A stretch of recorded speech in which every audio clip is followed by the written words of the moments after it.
Assalamualaikum warahmatullahi wabarakatuh. Selamat pagi kepada Bapak Alfitman dan teman-teman lainnya yang berbahagia. Pertama-tama, marilah kita panjatkan puji dan syukur kehadirat Allah Subhanahu wa taala karena telah memberikan rahmat dan karunia-Nya kepada kita semua sehingga kita dapat berkumpul pada pagi hari ini. Perkenalkan saya Dini Angelika selaku moderator dari kelompok 4 yang akan memimpin jalannya presentasi kali ini, yaitu tentang manajemen perubahan atau change management. Sebelum kita masuk kepada penyampaian materi presentasi, izinkan saya memperkenalkan anggota kelompok saya terlebih dahulu. Yang pertama ada Arif Rahman Aziz dengan NIM 18105211053. Yang kedua ada Syadan Raitu Syawal dengan NIM 21105211012. Yang ketiga ada Rizka Putri Ramadhani Lubis dengan NIM 21105211048. Yang keempat ada Audi Rafiti Tiongfadoris dengan NIM 21105222002. Yang kelima ada Muhammad Tilal dengan NIM 21105222020. Yang keenam ada Sri Rosnita dengan NIM 21105222026. Yang ketujuh ada Dini Angelika dengan NIM 21105222052 yaitu saya sendiri.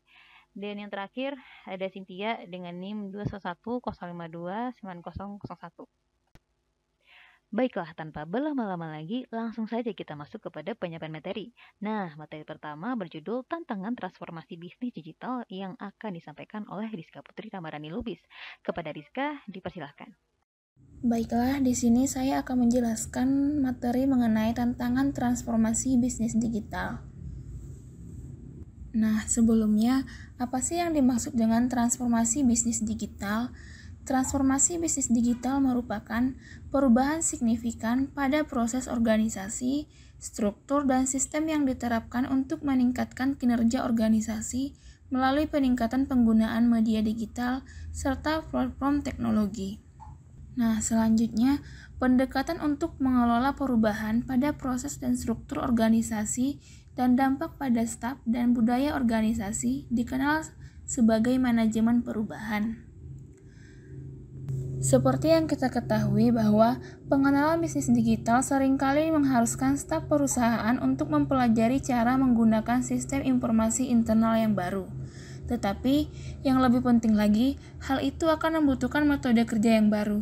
Perubahan yang dialami staf cenderung paling besar untuk proyek skala besar, yang dimaksudkan untuk membantu transformasi bisnis digital. Kemudian ada yang disebut dengan aspek perubahan yang perlu direncanakan dalam manajemen perubahan.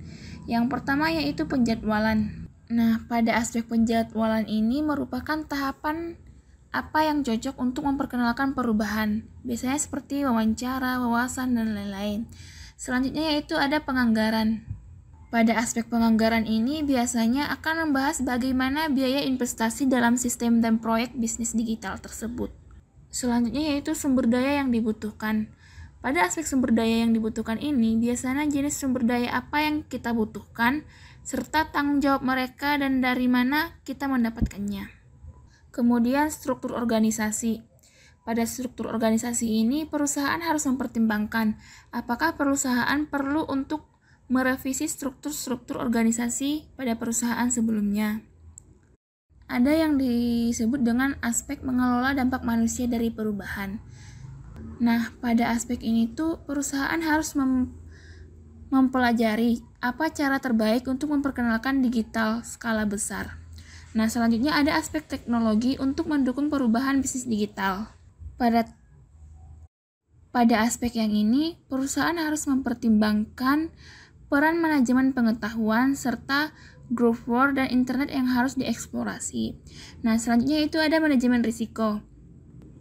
Di sini, perusahaan harus mempertimbangkan aspek pendekatan untuk pengelola risiko dalam proyek bisnis digital tersebut. Ada yang disebut dengan tantangan implementasi e-commerce dari sisi penjualan. Tantangan implementasi e-commerce dari sisi penjualan ada 3. Yang pertama yaitu strategi, struktur, dan keterampilan staf. Nah, pada tahun 2005, iConsultancy mensurvei manajemen e-commerce Inggris untuk menilai pandangan mereka tentang tantangan utama mengelola e-commerce dalam suatu organisasi. Kemudian dirangkum menjadi 3, yaitu yang pertama strategi. Strategi ini merupakan kemampuan terbatas untuk mengintegrasikan strategi internet ke dalam bisnis inti. Selanjutnya yaitu struktur. Seperti yang kita ketahui bahwa masalah struktural dan proses ditunjukkan oleh tantangan untuk mendapatkan sumber daya dan dukungan dari pemasaran tradisional dan fungsi teknologi informasi. Nah, selanjutnya yaitu yang terakhir, keterampilan dan staf. Tantangan dari masalah ini ditunjukkan untuk bagaimana sih kesulitan dalam menemukan staf spesialis atau lembaga. Seperti yang kita ketahui bahwa dalam suatu perusahaan tidak mudah dilakukannya untuk perekrutan maupun menemukan staf spesialis maupun lembaga tertentu. Nah, selanjutnya masuk pada tantangan yang dihadapi oleh manajer e-commerce. Tantangan yang dihadapi oleh manajer e-commerce ini dibagi menjadi 3. Yang pertama yaitu manajemen senior, selanjutnya pemasaran merek yang berbeda, bisnis atau negara, nah yang terakhir yaitu teknologi informasi. Yang pertama kita akan membahas mengenai manajemen senior. Mengelola antarmuka tim manajemen senior terutama merupakan masalah bagi pengadopsi e-commerce yang kurang berkembang. Pengadopsi terkemuka menyebutkan itu adalah masalah, tetapi mereka sekarang merasa telah mencapai pemahaman tentang pentingnya strategis saluran online dan ini cocok dengan sumber daya keuangan serta masukan yang cukup ke dalam perencanaan untuk mencapai keselarasan antara tujuan bisnis dan inisiatif e-commerce. Tantangan yang kedua yaitu pemasaran merek yang berbeda, bisnis atau negara. Demikian pula, seperti yang kita ketahui, ini lebih merupakan masalah bagi organisasi yang kurang berkembang. Lainnya telah menciptakan proses untuk kolaborasi antara e-commerce dan tim pemasaran, serta tanggung jawab yang ditetapkan untuk e-commerce dalam tim pemasaran ini. Nah, selanjutnya yaitu ada teknologi informasi. Antarmuka ini disebut sebagai tantangan oleh hampir setiap responden. Ada keyakinan bahwa sumber daya yang tidak mencukupi untuk pengembangan aplikasi membatasi potensi e-commerce untuk memberikan nilai kepada pelanggan dan organisasi, di mana hal ini tidak terlalu menjadi masalah. Perubahan telah memasukkan perubahan fungsi pengembangan ke dalam fungsi e-commerce atau telah mengalihdayakan bagian pengembangan. Terima kasih kepada Rizka. Nah, selanjutnya kita masuk ke materi kedua yang berjudul jenis perubahan dalam bisnis yang akan disampaikan oleh Audira Fitri Novadoris. Kepada Audi, dipersilahkan. Saya Audira Fitri Novadoris akan menjelaskan materi selanjutnya, yaitu tentang jenis perubahan dalam bisnis. Nah, jenis perubahan dalam bisnis itu terbagi atas 5, dan di sini saya akan menjelaskannya satu persatu. Yang pertama ada incremental change. Incremental change itu terbagi 2, ada yang smooth incremental change dan juga bumpy incremental change. Smooth incremental change merupakan perubahan yang terjadi dan berjalan secara lambat, sistematis, dan bisa diprediksi. Nah, peristiwanya itu mencakup rentetan perubahan dan cenderung konstan. Sedangkan bumpy incremental change merupakan perubahan yang mempunyai periode cenderung tenang dan sesekali terjadi percepatan perubahan yang dipicu oleh perubahan lingkungan dari organisasi. Nah, pemicu yang dimaksud itu bisa berasal dari internal perusahaan seperti adanya tuntutan atau perubahan pola kerja. Yang kedua ada discontinuous change. Nah, discontinuous change ini merupakan perubahan yang diawali dengan adanya pergeseran dengan cepat terhadap struktur, budaya, dan juga strategi secara bersamaan. Yang ketiga ada organizational change atau perubahan organisasi. Perubahan organisasi ini mengacu pada tindakan di mana perusahaan atau bisnis mengubah komponen utama organisasinya seperti budaya, teknologi, ataupun infrastruktur dasar yang digunakannya untuk beroperasi atau proses internalnya. Yang keempat ada anticipatory change atau perubahan antisipatif. Perubahan ini terjadi ketika sebuah organisasi itu membuat perubahan proaktif untuk meningkatkan efisiensinya atau untuk menciptakan keunggulan dalam lingkungan yang kompetitif. Yang terakhir ada reactive change. Nah, reactive change ini merupakan perubahan yang terjadi sebagai respon terhadap suatu peristiwa atau rangkaian dari berbagai peristiwa. Perubahan semacam ini biasanya terjadi ketika adanya kenaikan atau penurunan permintaan pada suatu produk atau jasa dari sebuah perusahaan. Dan ini juga bisa menjadi sebuah respon terhadap situasi bermasalah atau krisis yang mungkin dihadapi oleh sebuah organisasi. Contohnya seperti karena adanya kemajuan teknologi atau perubahan teknologi pada zaman yang sudah berkembang ini, suatu organisasi itu mungkin dengan terpaksa berinvestasi lebih banyak dalam teknologi agar tetap unggul dalam menghadapi persaingan yang ketat. Untuk materi selanjutnya, yaitu kita akan membahas tentang bentuk perubahan organisasi yang diidentifikasi oleh Nader et al. Yang pertama itu ada turning, di mana organisasi itu mengimplementasikan perubahan inkremental sebagai tindakan antisipasi dari perubahan lingkungan eksternal. Perubahan-perubahan ini nantinya akan membantu organisasi dalam proses penyesuaian terhadap lingkungan sekitar. Yang kedua ada adaptation, di mana di sisi lain pada kategori adaptasi ini organisasi itu akan bersikap reaktif terhadap perubahan yang diterapkan oleh organisasi lain walaupun perubahan tersebut masih dibilang sama dengan inkremental. Lalu yang ketiga ada reorientation. Pada kategori ini organisasi itu mensyaratkan untuk menggunakan perubahan secara tidak berkesinambungan dan juga bersifat antisipatif. Lalu yang terakhir ada recreation, di mana recreation ini merupakan kebalikan dari reorientasi, di mana bersifat reaktif dan membutuhkan perubahan yang cepat serta simultan walaupun termasuk ke dalam perubahan order chain. Selanjutnya kita akan membahas tentang Business Process Management atau yang biasa kita singkat dengan BPM. BPM ini sendiri merupakan sebuah pendekatan manajemen yang digunakan untuk mendeskripsikan, memodelkan, serta mengoptimalkan sebuah proses bisnis. BPM ini bekerja dengan cara membangun jembatan antara berbagai proses bisnis dan membantu dasar inisiatif sebuah organisasi dan teknologi informasi yang bertujuan untuk meningkatkan rantai nilai tambah di sebuah perusahaan antara perusahaan dan juga supplier. Serta BPM ini juga mampu untuk menunjang supply chain management, customer relationship management, enterprise research planning, serta business intelligence. Untuk tujuan dari BPM ini sendiri adalah untuk terus meningkatkan proses bisnis yang mencakup bagaimana sih kita mempelajari, mengidentifikasi, mengubah, dan memantau proses bisnis untuk memastikan kinerjanya itu berjalan secara lancar dan tentunya dapat ditingkatkan dari waktu ke waktu. BPM ini juga memberikan proses fungsional yang dapat dikoordinasikan dan diotomatisasi. Untuk langkah-langkah dari bisnis proses manajemen ini yaitu yang pertama ada desain, yang kedua pemodelan, yang kedua eksekusi, lalu monitoring, optimalisasi, dan yang terakhir ada dengan mendesain ulang. Selanjutnya kita juga akan membahas apa itu discontinuous process change.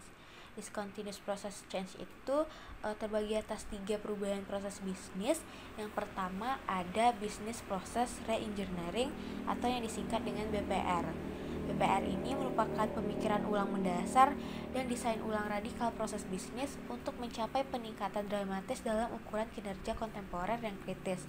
Contohnya seperti dalam hal biaya, kualitas, layanan, hingga kecepatan. Lalu yang kedua ada Business Process Improvement atau yang disingkat dengan BPI. BPI ini bekerja dengan cara mengoptimalkan proses yang ada.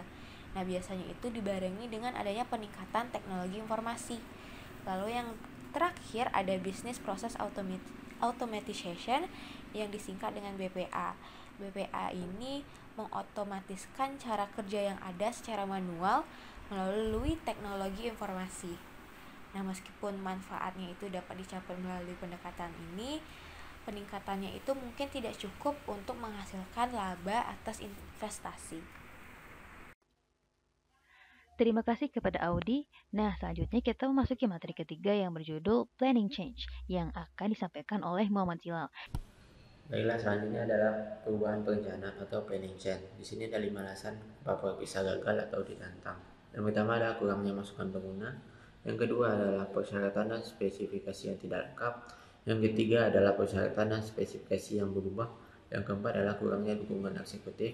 Yang kelima adalah inkompetensi teknologi atau teknologi yang belum mumpuni. Di lain sisi, faktor keberhasilan teratas sebuah proyek adalah yang pertama keterlibatan pengguna, yang kedua adalah dukungan manajemen eksekutif, yang ketiga adalah persyaratan pernyataan yang jelas, yang keempat adalah perencanaan yang tepat, yang kelima adalah harapan yang realistis. Oleh karena itu, tata kelola proyek seperti sistem informasi utama lainnya sangat penting untuk kesuksesan. Kerangka kerja COVID memberikan ringkasan yang baik tentang persyaratan dan pendekatan tata kelola. COVID adalah model tata kelola TI yang diadopsi secara luas untuk tujuan kontrol untuk informasi dan teknologi terkait. Definisi ini juga membantu karena menyoroti beberapa faktor keberhasilan dalam manajemen proyek yang sesuai dengan proses kunci identifikasi COVID untuk tata kelola TI yang efektif. Ini mendefinisikan tujuan pengendaliannya. Mengelola proyek harus memenuhi persyaratan bisnis, yaitu menetapkan prioritas dan untuk memberikan tepat waktu sesuai anggaran yang dianggarkan di awal oleh organisasi sesuai tujuan yang akan dilaksanakan. Baiklah, slide selanjutnya adalah rencana dan jadwal proyek untuk sistem bisnis digital. Di sini ada 7. Yang pertama adalah tahap awal proyek. Dalam tahap awal ini berisi berupa inisiasi, analisis, desain, implementasi, pembangunan, dan pemeliharaan. Yang kedua adalah pembuatan prototip. Pembuatan prototip dalam tahap ini adalah versi awal tinjauan dalam membuat sebuah proyek. Yang selanjutnya adalah rapid prototyping. Rapid prototyping adalah pengurangan lama waktu dalam tahap analisis, desain, dan pembangunan dengan menggabungkan hubungan pengguna perangkat lunak yang dinamis. Yang keempat adalah simple atau sederhana, yaitu adalah apa saja yang terkandung dalam sistem informasi yang kita buat. Yang kelima adalah berulang, yaitu tahapan berupa suatu frekuensi yang berisi komentar-komentar atau tinjauan yang ada dalam sistem informasi kita. Yang keenam adalah tambahan, yaitu berisi tambahan apa saja yang harus kita masukkan dalam sistem informasi yang didapatkan dari tahap kelima. Selanjutnya adalah tahap ketujuh, yaitu pengguna berpusat. Dalam hal ini berisi keterlibatan semua tahap pengembangan yang menggambarkan sistem yang ada dan ditinjau langsung oleh pengguna. Baiklah, di sini adalah contoh prototip pada bulan Januari sampai Agustus. Dalam kurun waktu segitu ada tahapan, yaitu pra pengembangan, perencanaan konten, pengembangan konten, publikasi situs, promosi pra peluncuran, dan yang terakhir adalah promosi yang sedang berlangsung. Baiklah, slide selanjutnya adalah pengembangan perangkat lunak yang efisien. Saat ini konsep prototyping telah diperluas di seluruh siklus hidup untuk mengembangkan fungsionalitas situs web atau aplikasi perangkat lunak yang dikenal sebagai pengembangan perangkat lunak tangkas. Pengembangan tangkas adalah pendekatan berulang untuk mengembangkan perangkat lunak dan fungsionalitas situs web dengan penekanan secara tatap muka, komunikasi ke memperoleh, mendefinisikan, dan menguji persyaratan. Tujuan pengembangan tangkas adalah untuk dapat membuat rilis stabil lebih sering daripada metodologi pengembangan tradisional, yaitu fungsionalitas baru akan diperkenalkan melalui beberapa rilis setiap bulan daripada rilis yang lebih signifikan setiap beberapa minggu, bulan, atau bahkan tahun. Pendekatan ini kadang-kadang dikenal sebagai beta permanen. Perbedaan lain dari pengembangan tangkas adalah penekanan pada komunikasi tatap muka untuk mendefinisikan persyaratan daripada spesifikasi persyaratan yang terperinci. Salah satunya adalah pengembangan perangkat lunak adalah Scrum. Scrum adalah metodologi yang mendukung pengembangan perangkat lunak tangkas. Scrum sebuah metodologi yang mendukung pengembangan perangkat lunak tangkas berdasarkan sprint 15 sampai 30 hari ke mengimplementasikan fitur dari backlog produk. Scrum melibatkan master Scrum yang secara efektif merupakan manajer proyek, pemilik produk yang mewakili pemangku kepentingan seperti pemilik bisnis dan pelanggan, dan Scrum tim yang melibatkan pengembangan. Terima kasih kepada Zilau. Nah, selanjutnya kita masuki materi keempat yang berjudul Human Resource Requirement yang akan disampaikan oleh Sri Rosnita. Kepada Sri, dipersilahkan. Baiklah, terima kasih sebelumnya kepada moderator. Perkenalkan, nama saya Sri Rosnita. Di sini saya akan melanjutkan materi kami tentang persyaratan sumber daya manusia atau Human Resource Management. Nah, permasalahan yang biasanya dialami oleh perusahaan dalam memilih karyawan atau staf adalah menarik dan mempertahankannya dalam perusahaan. Di sini ada yang namanya retensi staf, yaitu merupakan strategi organisasi untuk mempertahankan karyawan yang potensial yang dimiliki oleh organisasi untuk tetap loyal kepada organisasi. Karena pada dasarnya ada pasar yang sangat kompetitif untuk staf bisnis digital, di mana banyak staf bisnis digital ingin melanjutkan karir mereka ke jenjang lebih tinggi dengan mencari perusahaan-perusahaan yang lebih mumpuni dari perusahaan sebelumnya. Di sini ada 5 karakteristik intensif pekerjaan. Di antaranya yaitu yang pertama, variasi keterampilan.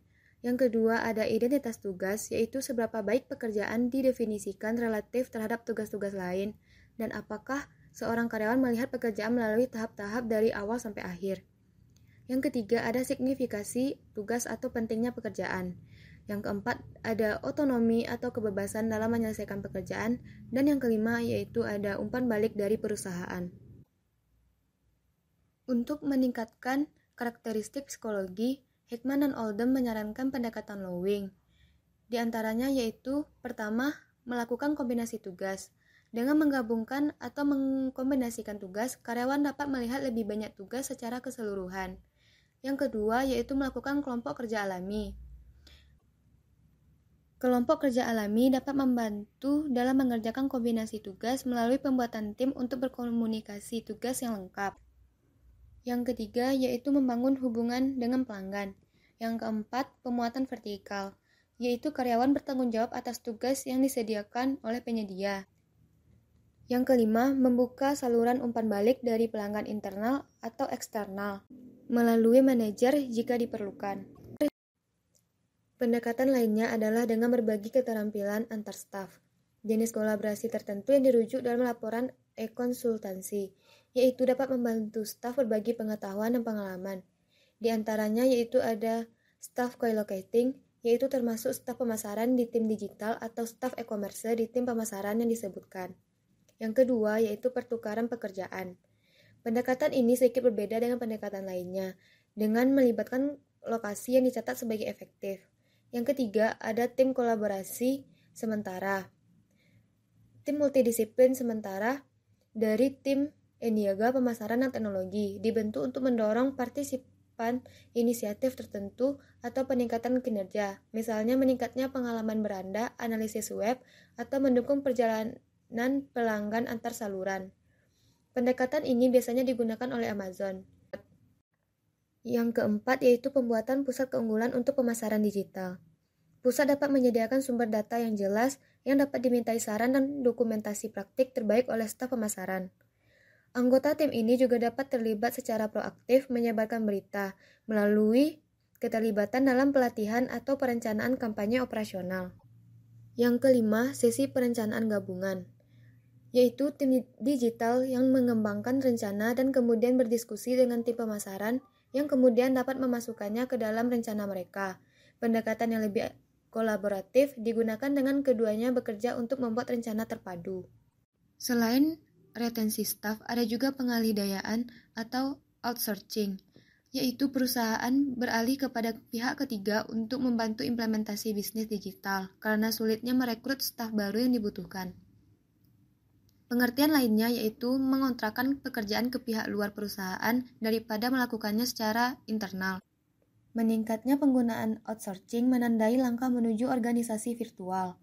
Dengan diperkenalkannya jaringan elektronik seperti internet, menjadi lebih mudah untuk melakukan outsourcing di aspek produksi dan distribusi barang kepada pihak ketiga.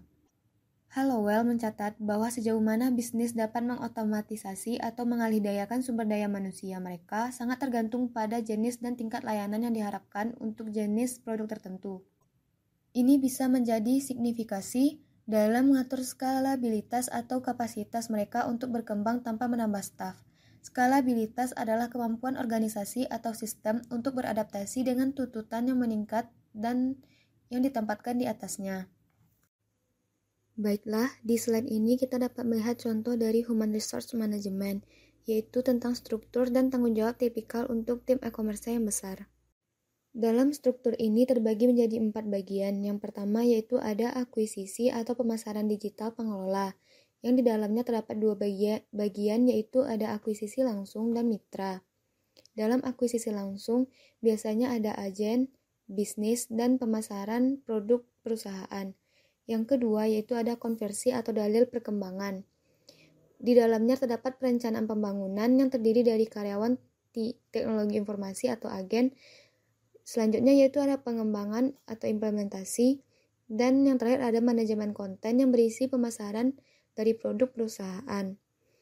Untuk bagian ketiga yaitu ada penyimpanan, yang hanya terdiri dari ECRM pengelola yang berisi pemasaran perusahaan. Yang terakhir ada operasi. Operasi terdiri dari pelayanan pelanggan yang berisi operasi kontak pendistribusian produk kepada customer. Selanjutnya yaitu ada analisis dan laporan, berisi dari analisis laporan keuangan bisnis. Dan yang ketiga yaitu ada infrastruktur. Di dalam infrastruktur berisi dari teknologi informasi dan perusahaan hosting. Di dalam operasi infrastruktur ini juga terdapat layanan pelanggan. Baiklah, hanya itu yang dapat saya sampaikan tentang materi ini. Untuk selanjutnya saya kembalikan kepada moderator. Terima kasih kepada Sri. Nah, selanjutnya kita masuk ke materi kelima yang berjudul merevisi struktur organisasi yang akan disampaikan oleh Sharon Rahitu Syawal. Kepada Sharon, dipersilakan. Baiklah, selanjutnya kita akan masuk ke merevisi struktur organisasi. Ketika sebuah perusahaan pertama kali memulai bisnis digital, perusahaan akan membuat situs web untuk mempromosikan produknya. Biasanya akan beroperasi dalam struktur perusahaan yang ada ataupun menggunakan outsourcing. Outsourcing itu adalah pengalihan pekerjaan pada penyedia jasa tenaga kerja dari pihak ketiga. Hal ini untuk mengurangi biaya. Namun, karena kontribusi situs web terhadap perusahaan itu semakin meningkat, maka pekerjaan yang terlibat akan semakin meningkat pula dan lebih banyak staf dari berbagai organisasi terlibat dalam bisnis digital. Nah, karena hal ini mungkin perlu untuk mengadopsi struktur organisasi dan praktik kerja yang baru. Menurut Parson et al. Pada tahun 1996, dari perspektif e-commerce sisi jual, mereka mengenal 4 tahap pertumbuhan organisasi pemasaran digital. Yang pertama yaitu ada aktivitas ad hoc. Pada tahap ini tidak ada organisasi formal yang terkait dengan e-commerce dan keterampilan tersebar di sekitar organisasi. Kemungkinan ada integrasi yang buruk antara komunikasi pemasaran online dan offline. Situs web mungkin tidak mencerminkan merek offline, dan layanan situs web mungkin tidak ditampilkan dalam komunikasi pemasaran offline. Pemeliharaan situs web akan bersifat informal dan kesalahan dapat terjadi sebagai informasi. Selanjutnya yaitu memfokuskan upaya. Pada tahap ini, upaya dilakukan untuk memperkenalkan mekanisme pengendalian pemasaran internet. Menurut Parson, pada tahun 1996 menyarankan bahwa ini sering dicapai melalui eksekutif senior yang membentuk kelompok pengarah yang mungkin mencakup pihak-pihak yang berkepentingan dari pemasaran, teknologi informasi, dan pakar hukum. Pada tahap ini, upaya mengontrol situs akan bersifat eksperimental dengan berbagai pendekatan yang dicoba untuk membangun, mempromosikan, dan mengelola situs. Pendekatan ini berguna untuk inisiatif bisnis digital tertentu yang melibatkan pemangku kepentingan di seluruh organisasi, misalnya CRM atau media sosial. Selanjutnya itu formalisasi. Pada tahap ini menyarankan bahwa pemasaran internet akan mencapai masa kritis dan akan ada kelompok yang ditentukan atau bisnis yang terpisah di dalam perusahaan. Dan yang terakhir yaitu kemampuan melembagakan. Pada tahap ini juga melibatkan pengelompokan formal dalam organisasi dengan hubungan formal yang dibuat antara pemasaran digital dan inti perusahaan dari kegiatan. Selanjutnya yaitu struktur organisasi yang terbaik untuk e-commerce. Dapat kita lihat pada gambar di sini, terdapat 4 struktur organisasi. Yang pertama yaitu terdistribusi, yang kedua kontrol matriks, yang ketiga divisi baru, yang keempat perusahaan otonom. Keuntungan dan kerugian dari struktur organisasi dapat kita lihat di sini. Yang A yaitu terdistribusi. Pada struktur ini tidak ada struktur formal untuk perdagangan elektronik. Keuntungannya itu dapat mencapai respon yang cepat terhadap layanan e-commerce. Sedangkan kekurangannya itu situs ini akan berkualitas buruk dalam hal kualitas konten dan pelanggan karena tidak ada struktur yang formal. Yang kedua yaitu kontrol matriks. Pada struktur ini, sebuah komite atau departemen terpisah mengelola dan mengkoordinasikan perdagangan elektronik. Nah, keuntungannya itu koordinasi dan penganggaran alokasi sumber daya itu akan berjalan dengan baik, namun kekurangannya itu mungkin sulit untuk mendapatkan departemen yang berbeda untuk menyampaikan masukan mereka karena adanya komitmen lain. Nah, yang ketiga yaitu divisi baru. Nah, pada struktur ini ada unit bisnis yang terpisah dengan adanya anggaran yang independen. Nah, keuntungannya itu hampir sama dengan yang B, namun tetapi dapat menetapkan target sendiri dan tidak dibatasi oleh sumber daya. Nah, opsi dari struktur yang ini tuh lebih rendah resiko dibandingkan yang D. Namun kekurangannya itu harus menanggapi strategi perusahaan karena bisa jadi ada konflik kepentingan antara departemen dan bisnis tradisional. Nah, yang keempat yaitu perusahaan otonom. Nah, pada struktur ini operasinya yang terpisah di dalam perusahaan. Operasinya terpisah dari perusahaan. Nah, keuntungannya itu hampir sama dengan C, namun dapat mengatur strategi secara mandiri dan dapat memaksimalkan potensi pasar. Nah, kekurangannya itu risikonya tinggi jika potensi pasar itu ditaksir terlalu tinggi karena adanya biaya awal. Nah, mungkin itu saja yang dapat saya sampaikan. Saya kembalikan kepada moderator. Terima kasih kepada Sharon. Nah, selanjutnya kita masuk ke materi yang ke-6 yang berjudul pendekatan untuk mengelola perubahan yang akan disampaikan oleh Cynthia. Kepada Cynthia, dipersilakan. Pendekatan untuk mengelola perubahan. Manajemen perubahan atau manajemen of change adalah upaya yang dilakukan secara terstruktur dan sistematis yang dimanfaatkan guna membantu individu, tim, ataupun organisasi serta dengan menerapkan sarana, sumber daya, dan juga pengetahuan dalam merealisasikan perubahan tersebut sehingga menuju suatu kondisi yang lebih baik secara efisien dan juga efektif guna memperkecil dampak dari proses perubahan tersebut. Manajemen perubahan dilakukan oleh agen perubahan yang merupakan manajer yang bertanggung jawab untuk mengendalikan perubahan. Nah, dalam konteks bisnis digital, agen perubahan dapat menjadi manajer proyek yang bertanggung jawab untuk menerapkan informasi baru. Selanjutnya ada keterlibatan manajer senior. Nah, menurut Cobb and Wedal, dia telah menilai peran gaya kepemimpinan dan juga implementasi e-commerce. Nah, mereka menilai beberapa pendekatan yang paling umum untuk implementasi e-commerce tersebut. Yang pertama ada pendekatan kolaboratif. Nah, pada pendekatan kolaboratif ini, pemimpin membagikan proses pengambilan keputusan dengan tim. Dia mendukung tim dalam membuat keputusan dan juga menemukan jawaban yang disetujui oleh semua orang. Selanjutnya ada pendekatan konsultatif. Di sini pemimpin berkonsultasi dengan anggota tim untuk mencari pendapat dan juga saran. Tetapi di pendekatan konsultatif ini dia membuat keputusan untuk dirinya sendiri. Nah, dalam gaya kepemimpinan seperti ini, pemimpin terbuka terhadap saran dan juga gagasan. Selanjutnya ada pendekatan direktif atau arahan. Nah, di sini pemimpin yang cenderung untuk menentukan langsung apa yang harus dilakukan oleh bawahan dan apa yang diharapkan oleh pemimpin. Nah, pada direktif ini tim manajer mengambil keputusan secara langsung, tetapi masih dengan kepercayaan karyawan pada umumnya.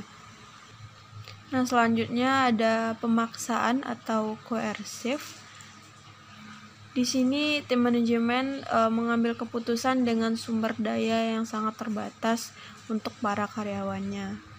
Nah, dari beberapa pendekatan-pendekatan tersebut, pendekatan yang paling sering dilakukan yaitu pendekatan konsultatif. Model untuk mencapai perubahan diusulkan oleh J.N. Smith, yaitu terdapat 4 fase. Yang pertama ada orientasi awal. Nah, pada orientasi awal ini perlu ada ide yang jelas atau dasar yang jelas dan juga alasan untuk membawa perubahan. Nah, pada fase orientasi ini harus diidentifikasi sebagai bagian dari bisnis digital, bagaimana pemasaran digitalnya ataupun strategi dari SCM, Supply Chain Management. Nah, strategi perubahan ini harus dikembangkan karena itu mencangkup indikasi bagaimana hasil yang akan diukur, tonggak proyek, serta bagaimana tujuan akan diukur dalam proyek perubahan tersebut. Nah, seseorang yang terampil perubahan harus dibentuk dan juga sponsor perubahan yang berkomitmen harus diidentifikasi. Nah, selanjutnya ada persiapan. Nah, pada tahap persiapan ini akan melibatkan analisis lingkungan di mana perubahan itu akan terjadi, dan ini termasuk identifikasi kritis faktor keberhasilan untuk perubahan bersama dengan analisis ancaman.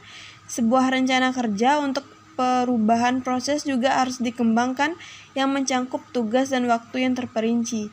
Perubahan arah harus diumumkan kepada mereka yang terkena dampak dan harus ada penekanan pada memaksimalkan efektivitas komunikasi.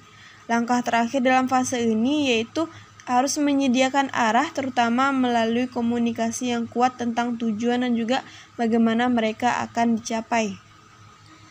Nah, yang ketiga ada ubah implementasi. Nah, pada fase ketiga ini J.N. Smith menyarankan bahwa perubahannya adalah diimplementasikan dengan menguji coba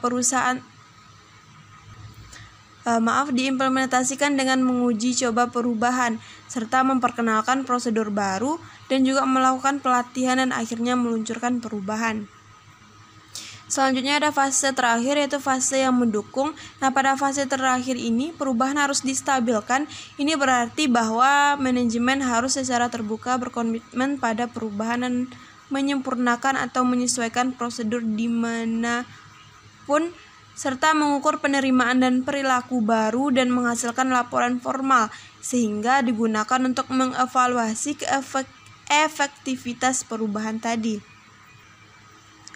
Nah, di sisi lain, Hayes juga memberikan saran khusus tentang bagaimana manajer perubahan dapat memfasilitasi perubahan melalui transisi perubahan yang berbeda. Nah, di tabel terdapat beberapa fase transisi dan tindakan oleh manajer perusahaan serta implikasi untuk implementasi bisnis digital tadi. Yang pertama ada kejutan atau kesadaran. Nah, di sini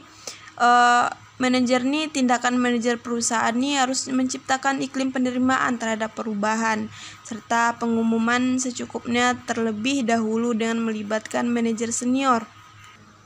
Nah, implikasi untuk implementasi bisnis digitalnya yaitu pada pra pengumuman dan keterlibatan mudah dilakukan untuk bisnis digital. Nah, serta pengumuman dan kepemilikan oleh manajer senior itu adalah sangat penting untuk dilakukan. Yang fase kedua ada misalnya penolakan. Nah, di sini tindakan oleh manajer perubahan yaitu alasan penolakan itu apa, serta dukung staf dengan lembut melalui penolakan. Ulangi pesan, alasan perubahan dan pembenaran. Temukan cara untuk melibatkan staf dalam perubahan sejak dini. Nah, implikasinya yaitu keterlibatan biasanya merupakan persyaratan proyek bisnis digital. Jadi ini biasanya praktis untuk beberapa staf untuk orang lain komunikasi tentang manfaat dan kemajuan proyek serta implikasinya bagi mereka harus juga dipertimbangkan.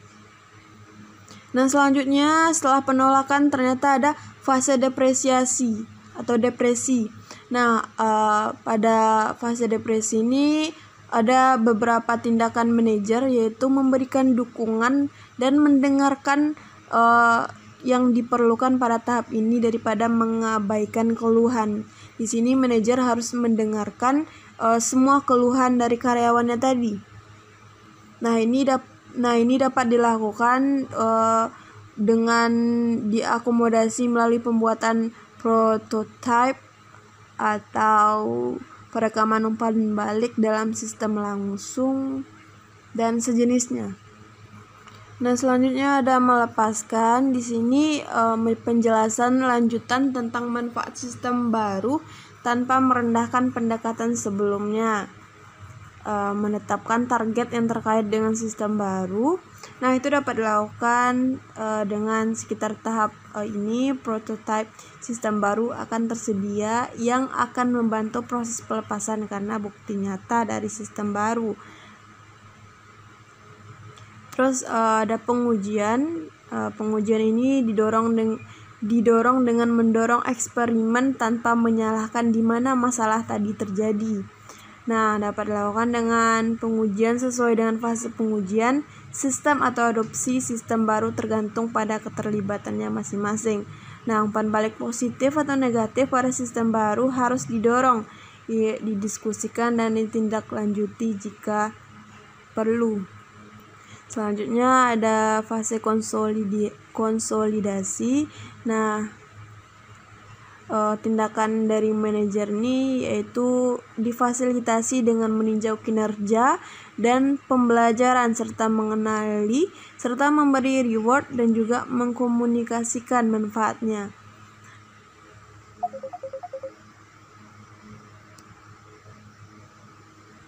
Nah, perbaikan yang dicapai melalui sistem harus dinilai dan juga harus dikomunikasikan. Yang terakhir adalah fase refleksi dan pembelajaran. Nah, di sini dapat melalui pembelajaran terstruktur tentang perubahan melalui ulasan dan mendorong pembelajaran tidak terstruktur seperti umpan balik tentang sistem tersebut.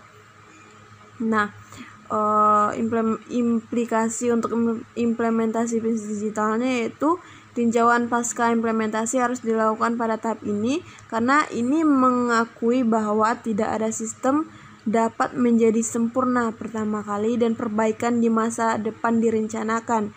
Nah, penggunaan sistem terstruktur untuk mencatat masalah dengan sistem atau proses juga dapat membantunya. Terima kasih kepada Cynthia. Nah, selanjutnya kita masuki materi yang ketujuh yang berjudul manajemen pengetahuan yang akan disampaikan oleh saya sendiri. Nah, apa sih itu manajemen pengetahuan atau knowledge management?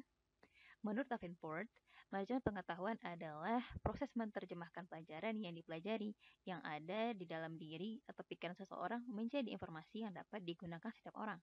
Nah, manajemen pengetahuan ini memiliki peran penting dalam bisnis digital karena kesuksesan bisnis sangat bergantung pada pengetahuan staf tentang semua aspek lingkungan mikro seperti pelanggan, pemasok, perantara, pesaing, dan bagaimana membentuk proses internal untuk memberikan layanan pelanggan terbaik.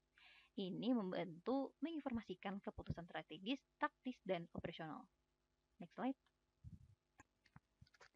Nah, adapun jenis dan sumber dari knowledge management ini.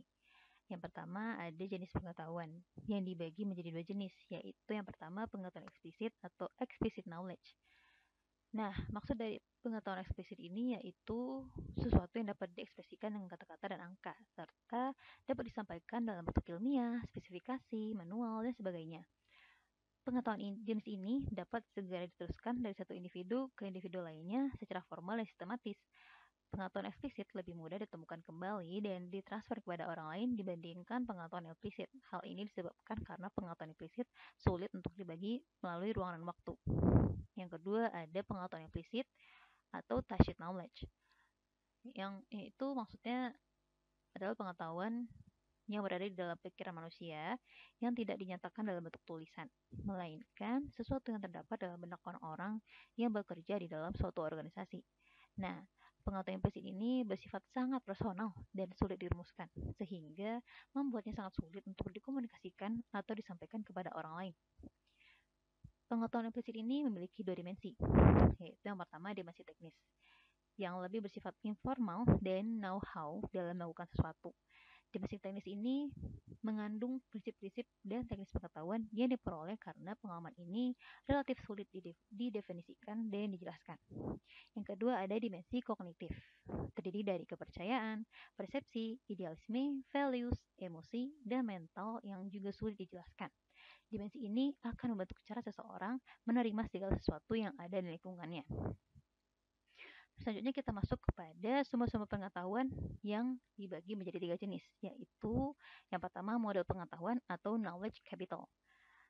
Nah, maksudnya adalah aset pengetahuan yang boleh jadi tersimpan atau terletak pada pekerjaan rutin, proses dan prosedur, peran jabatan, dan pertanggungjawaban dan struktur organisasi.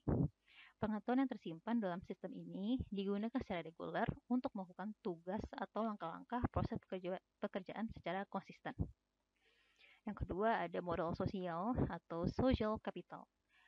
Maksudnya adalah tersedianya jaringan antar hubungan yang menyediakan sumber untuk menjalankan kegiatan sosial, menyediakan koleksi aset, pengetahuan yang dimiliki kepada anggota mereka. Lalu yang terakhir ada modal infrastruktur atau infrastruktur capital, yaitu yang mencakup sumber-sumber pengetahuan suatu perusahaan seperti jaringan LAN atau WAN, file, server, network, intranet, PC, dan aplikasinya.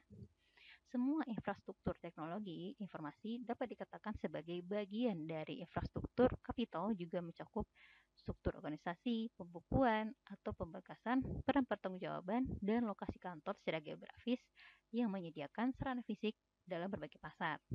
Next slide. Selanjutnya terdapat 5 manfaat dari knowledge management ini, yaitu yang pertama lebih efisien mengambil keputusan bisnis, yaitu mampu membantu perusahaan mendapat akses pendapat serta pengalaman berbeda dan menciptakan perspektif lain guna mengambil keputusan dengan lebih tepat. Yang kedua adalah lebih mudah mengakses pengetahuan dan informasi. Nah, adanya manajemen pengetahuan ini mampu mempermudah proses akses informasi maupun individu yang memiliki pengetahuan untuk kebutuhan perusahaan. Yang ketiga ada efisiensi pada setiap unit operasional. Melalui pengelolaan wawasan atau pengetahuan ini pula, perusahaan mampu menjadi setiap bagian dari organisasinya lebih mudah dan cepat mengakses informasi baru. Yang keempat, ada cepat menciptakan perubahan dan inovasi. Maksudnya adalah pengelolaan pengetahuan ini juga bisa menjadi sarana mendapatkan informasi pada semua elemen perusahaan dan membantu proses inovasi serta perubahan dengan lebih tepat. Dan yang terakhir ada meningkatkan kepuasan pelanggan. Nah, jika semua karyawan dan individu di perusahaan bisa mendapatkan informasi dengan cepat, nilai yang mampu ditawarkan perusahaan tentu akan meningkat pula. Next slide.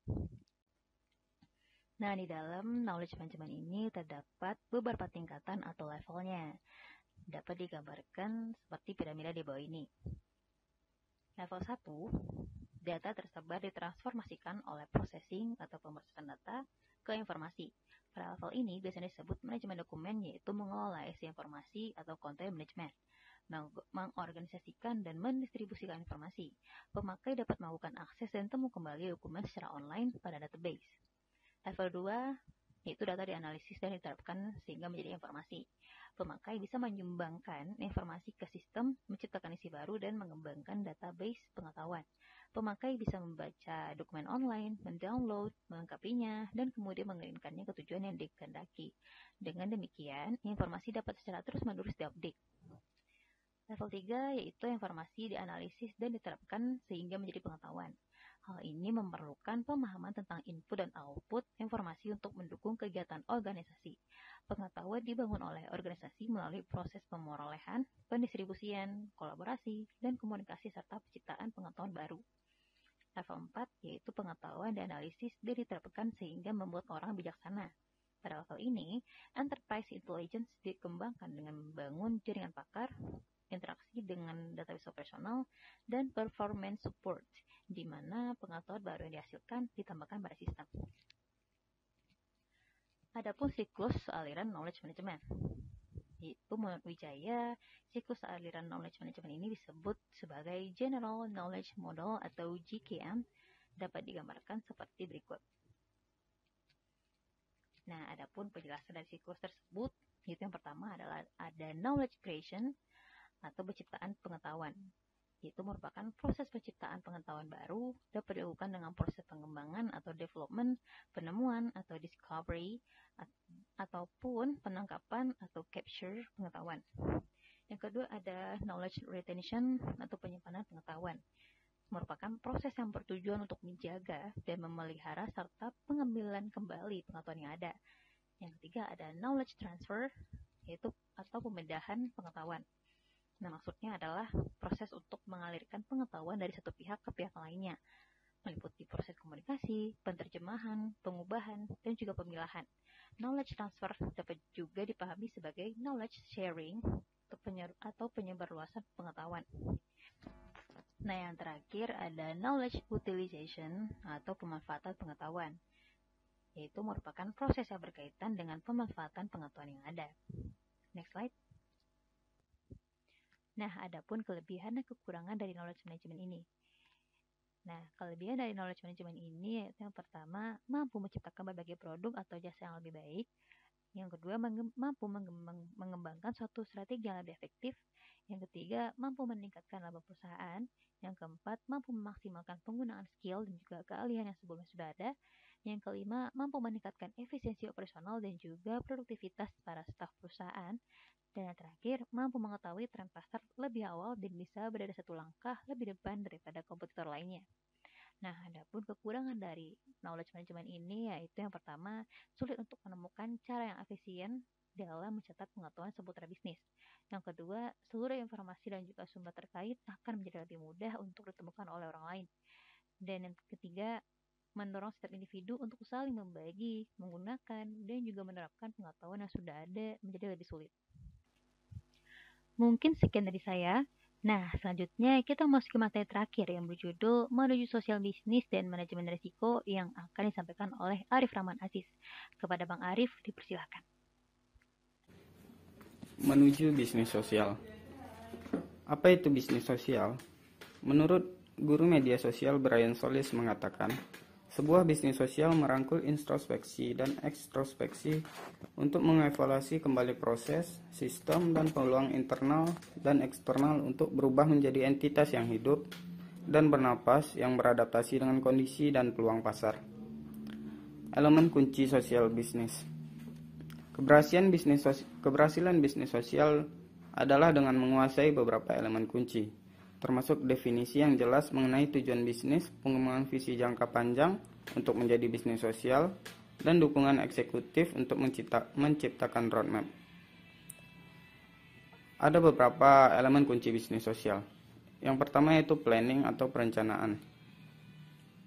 Pada tahap ini perusahaan perlu melibatkan diri untuk mendengarkan dan mempelajari bagaimana konsumen menggunakan saluran sosial. Tahap selanjutnya itu presence atau kehadiran. Pada tahap kedua ini, perusahaan mulai mengklaim taruhannya seperti meluncurkan channel YouTube. Di sini perusahaan sedang menguji saluran mana yang paling cocok. Tahap selanjutnya ada engagement atau keterlibatan. Keterlibatan adalah tahap ketiga ketika sebuah perusahaan menggunakan dialog untuk memperdalam hubungan, membangun komunitas, mempercepat jalan menuju pembelian pelanggan, atau memberikan dukungan secara langsung kepada pelanggan melalui media sosial. Selanjutnya ada formalize atau formalisasi. Pada tahap keempat ini, perusahaan mengatur skala upayanya.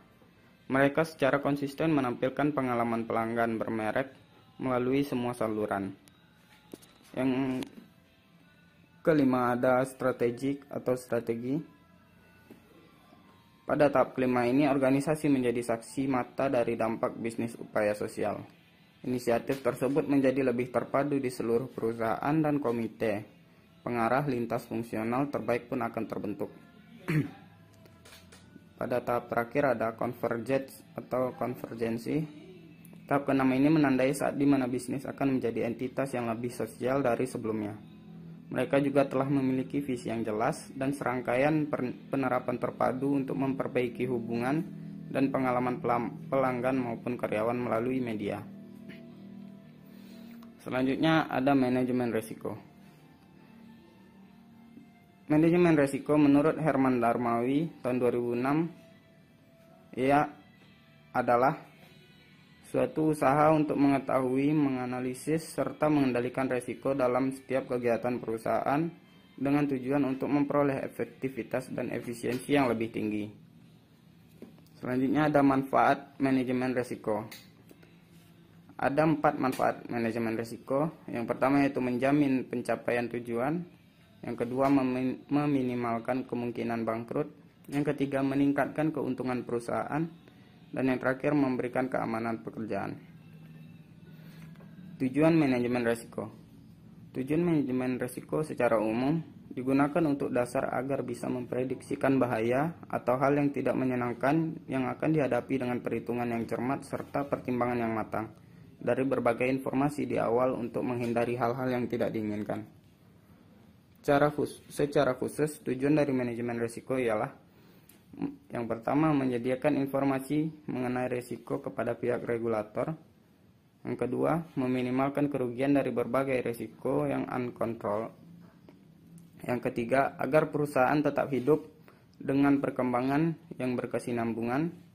Yang keempat, biaya manajemen risiko yang efisien dan efektif. Yang kelima, memberikan rasa aman. Dan yang terakhir, agar pendapatan perusahaan stabil dan mampu memberikan kepuasan bagi pemilik dan pihak. Selanjutnya, prinsip manajemen risiko. Yang pertama, perumusan tujuan. Kejelasan visi dan misi perusahaan menjadi pedoman untuk menentukan langkah-langkah rasional dan strategi yang harus ditempuh. Salah satunya yaitu tujuan yang hendak dicapai dalam pengelolaan risiko perusahaan melalui langkah-langkah antisipasi risiko secara umum yang bertujuan untuk menghindari segala bentuk pemborosan. Yang kedua yaitu kesatuan arah. Dalam menjalankan suatu kegiatan perusahaan, maka harus mempunyai tujuan yang sama dengan yang diarahkan oleh pimpinan. Dalam buku Prinsip-Prinsip Manajemen dikatakan, seorang karyawan yang bekerja di salah satu bagian hanya menerima instruksi mengenai kegiatan tertentu dari seorang kepala bagian yang menjadi atasannya. Yang ketiga yaitu pembagian kerja dan pendelegasian wewenang. Pembagian kerja dan pendelegasian wewenang dalam sebuah perusahaan perlu dilakukan sehingga setiap unit mengetahui secara jelas wewenang dan tanggung jawab yang diembannya. Yang keempat yaitu koordinasi. Koordinasi merupakan salah satu fungsi manajemen atau proses pengintegrasian, sinkronasi, serta penyederhanaan pelaksanaan tugas yang terpisah-pisah secara terus-menerus untuk mencapai tujuan yang efektif dan efisien. Dan yang terakhir yaitu pengawasan. Dengan adanya prinsip pengawasan, maka dapat diketahui tentang hasil yang telah dicapai. Pengawasan dapat berfungsi untuk mengukur seberapa jauh hasil yang telah dicapai sesuai dengan apa yang telah direncanakan. Nah, dengan berakhirnya penyampaian materi tadi, maka berakhirlah diskusi kita pada hari ini. Saya selaku moderator, mohon maaf apabila ada kesalahan dan kekurangan, karena kesempurnaan hanyalah milik Allah Subhanahu wa Ta'ala. Terima kasih atas perhatiannya. Akhir kata, wabillahi taufiq wal hidayah. Wassalamualaikum warahmatullahi wabarakatuh.